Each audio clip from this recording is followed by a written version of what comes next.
अस्सलाम वालेकुम। मिशन वडी न्यूज़ नेटवर्क में भलीकार ख़बरूं असां शेयर कंदा हलूं। मिशन वडी न्यूज़ नेटवर्क ते हलायल मुसलसल ख़बरुनि खां पोइ इंतिज़ामिया पारां नोटिस वरितो वियो।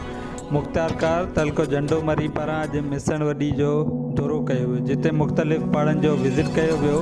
आबे नकासी जे हवाले सां मिशन जे मेन चौक शहीद बेनज़ीर मुख़्तलिफ़ दिकनि तोड़े अदावतुनि ख़िलाफ़ वार्निंग जारी कई, जॾहिं त मुख़्तियार कार पारां दुकानदारनि खे चयो वियो त आबे नकासी ते अडिल अदावतूं तोड़े धिका फौरी तौर ते हटाया वञनि। ॿी सूरत में पंहिंजी मशीनरी पाण त ऑपरेशन शुरू कयो वेंदो, जीअं मिशन वडी में थींदड़ गंदगी घटिजी सघे। वधीक ख़बरुनि ऐं अपडेट्स जे लाइ विज़िट करियो असांजी वेबसाइट मिशन वडी news network.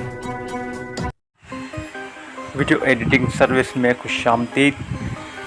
All social network editing contact number 03100376378।